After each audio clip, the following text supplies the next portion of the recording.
Hello, welcome to this tutorial. Here you can see the examples of what we're going to be aiming towards today. Going to give you all the steps to produce a surreal fantasy pencil landscape. And my son is joining me for this tutorial.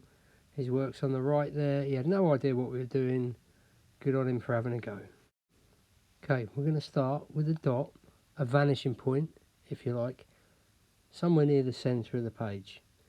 From this vanishing point, try and imagine a series of S's, quite flat S's, getting bigger as you come towards the base of the page.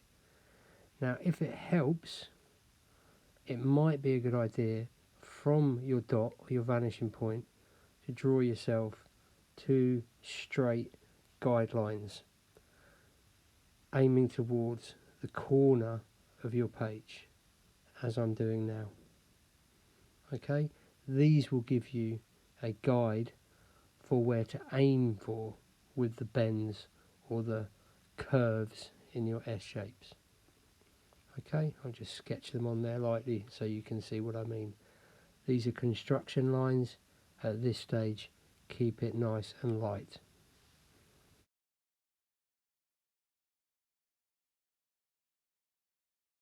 Now you can see my line has ended on the left hand side at the bottom of my page. So towards the right hand side at the bottom of the page, I'm going to establish the thickness of my path at the closest point to us, the viewer. Okay, and then I'm going to try and use my S shaped line to kind of guide me toward a thickness for my path all the way back to that dot. Now obviously as we go towards the distance, our path needs to get narrower because it is moving back away from us. So try and squeeze those lines up together as you get towards your vanishing point.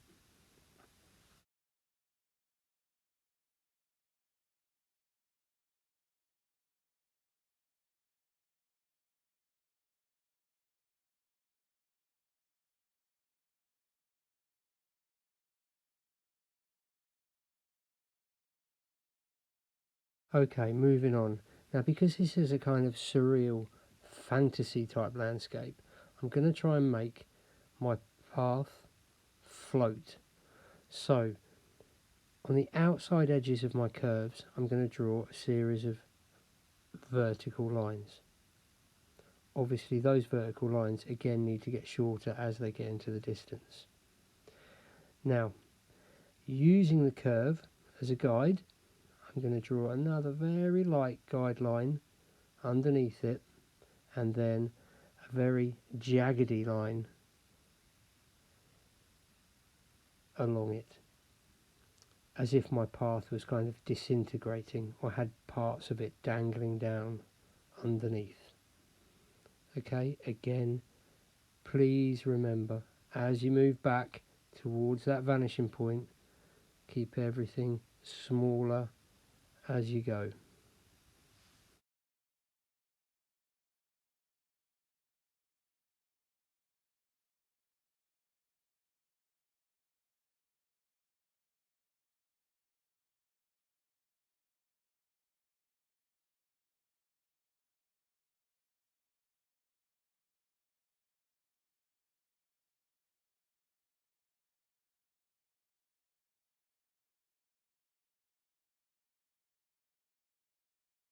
Remember, use the curve on the top of your path you've already drawn as a guide.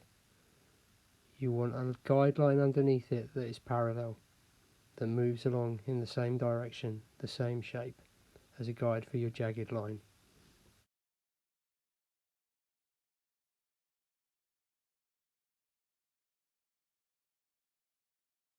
Okay, the next suggestion. You don't need to, but it could look good. Add a bit of character to your drawing. I'm just going to draw some cracks in the path. Nice exercise to give us another element to think about in terms of 3D and creating depth.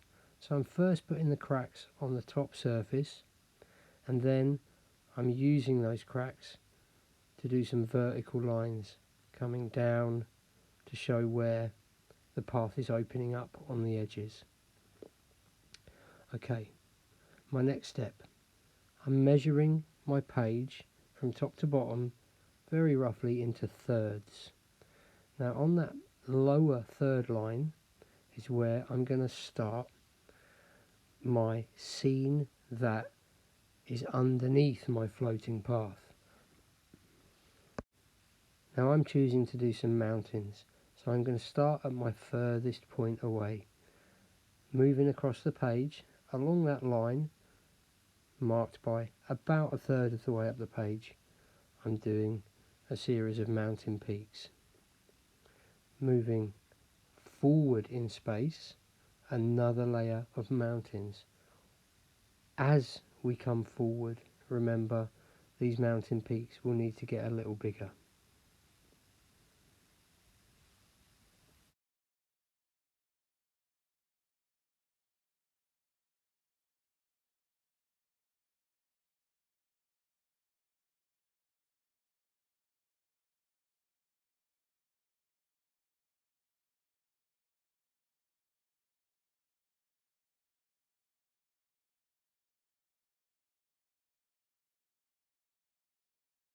Our next step is to think about some shading. So on the layer of mountains that's closest to us, I'm going to start shading. I'm going to try and apply a rule of shading the top edge of my mountains darker, fading to the white or the cream of the page as we get lower. At this stage I'm just very lightly sketching in some tone on all of those layers of mountains, again trying to only shade the tops of the peaks, fading quickly to the white or the cream of the page. Okay, this is going to give us a nice clear sense of layers as we move back, and we should start getting a sense of what we call aerial perspective. This we're going to achieve by shading those mountains closest to us a little darker, which is what I'm doing now, building up those tones in layers. My next tip is to soften these tones. I'm going to do that with a piece of tissue, and you can see here I'm lightly rubbing with the tissue, cleaning up some of the whites with a rubber at the same time, and just softening the texture and lightening the tones a little. That should add a more misty, atmospheric, distant feeling to this area. I'm now going to work on the path. I want to try and bring this into the foreground more, so I'm adding some outlines and some heavier, more defined pencil work on the parts of the path that are closest to us, the viewers, as we look at the picture. This should contrast nicely with those soft, distant textures you've achieved on your mountains.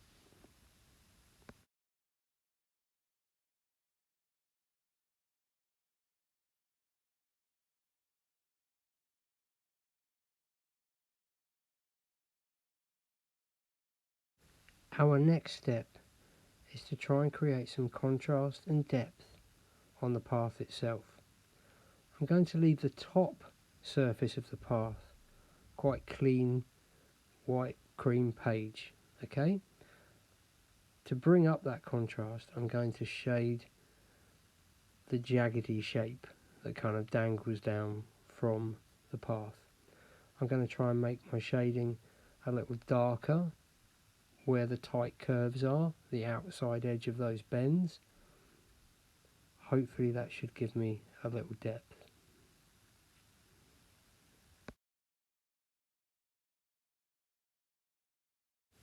Notice that again I'm building these areas of tone up gradually in layers. I'm not aiming for my darkest tone immediately.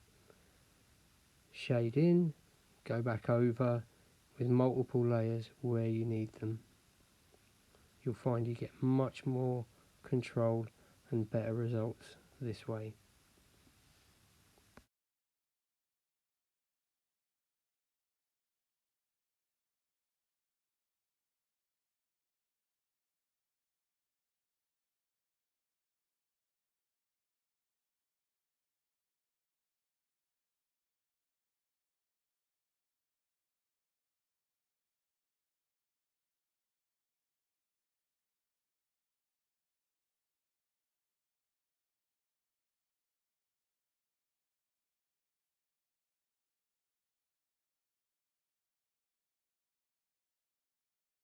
At this stage, if you've decided to put some cracks into your path, a good time to shade some good layers of dark tone into those cracks.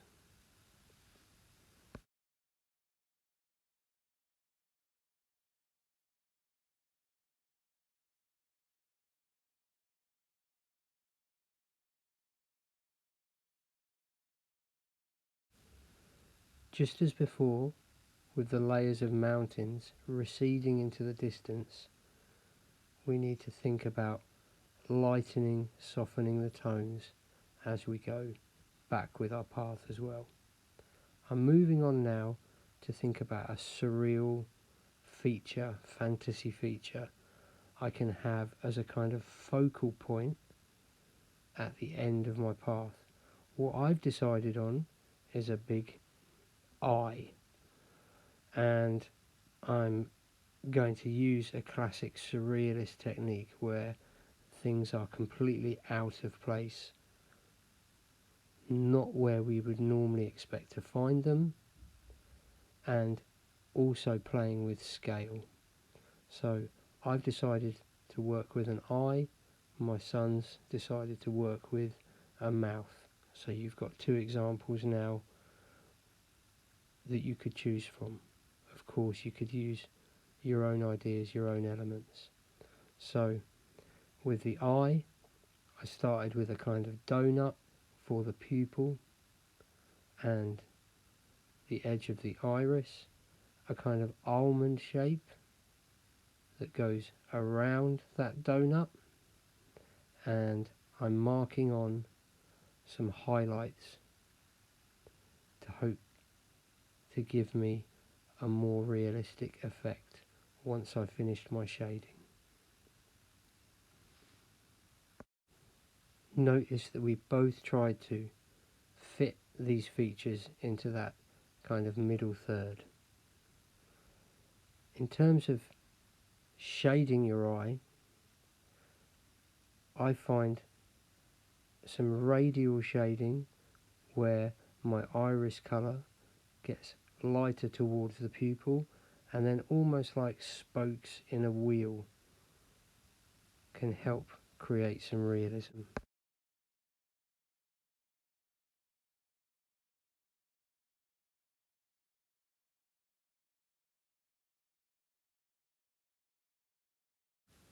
In the white of the eye, underneath the top eyelid, really good idea to add some shading. The eyeball is not entirely white, so often you think of it as such, but do make sure you get some shading to get that spherical feel. My son's approach to doing the lips was to do some very contour based work first and loads of lines to kind of describe the shape, the curves of the lips, then add some layers of tone over the top, making sure the top lip was darker than the bottom lip and the bottom lip had some highlights on it that he drew in with the rubber.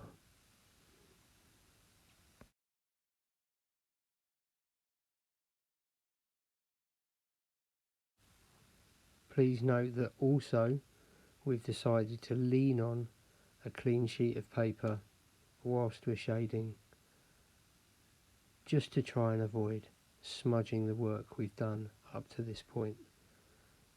Much more sense to keep your work clean. Okay, we're now both flipping our work upside down, and we're going to have a think about the sky above our kind of surreal focal points. And we are marking on some rough shapes of clouds. Just like with the mountains, as the clouds get towards what we can imagine as the horizon or the furthest point from us, they get smaller, and nearer the top of the page, which at the moment looks like the bottom because we're working upside down, we've got some bigger curved shapes because of course these clouds are going to be nearer to us. Now what we're both doing is just putting a light kind of blanket of tone, using the pencils very flat, and now smudging in again with the tissue. You can see your pencil almost disappears. Again, you can always build up more, but it's difficult to take away. Work in stages, in layers. You can see myself on the left there, now just adding a little more heavy tone to that layer of cloud that is going to be nearest to us, and of course nearer the top of the page. Just like with the mountains, they can fade as they get towards the horizon, and the shapes, the curves of the clouds are going to get flatter and less pronounced, less big in scale.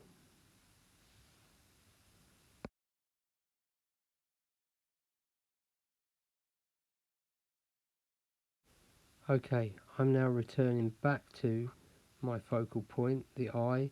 I'm going to add some more details in. So first I'm going to add some lashes, always thicker on the top eyelid, and a few lashes on the bottom eyelid too. My son gave me a great descriptive way of reminding me how to do these. He said, think tadpoles on the edge of a pond, particularly with the bottom eyelashes. A great way to remember how to draw them. What we're both doing now is just stepping back a little from the pictures to try and balance up some of the tones, create more depth where we think we need it. So that might involve sharpening up some of the details in the foreground, adding a little more contrast, adding a little more depth. It might involve softening some of the distant tones and features. I think I certainly need a little more contrast in the sky, particularly in those clouds at the top that are closest to us, and a little more detail and kind of textural or tonal variation in those parts of the path that are nearest to me. So adding a bit more shading, both of us at the moment, to those parts of the paths. Think of this stage as like fine tuning. As I said, really important to step back, take the time to look.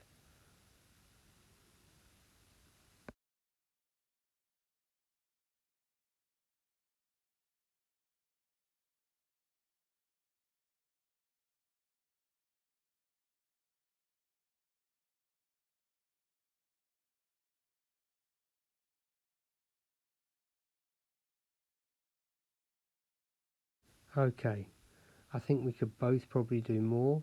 It might be quite nice to have some flying objects in the sky, but for now we'll leave it at that. For the sake of this tutorial, we've covered quite a lot. Really hope there's lots of inspiration for you to have a go also. It's been lovely drawing alongside someone else. Give it a go yourselves if you can find a friend or a family member to draw with you. Remember, like, share, subscribe. Thanks for watching. We'll see you again soon for another video. Take it easy.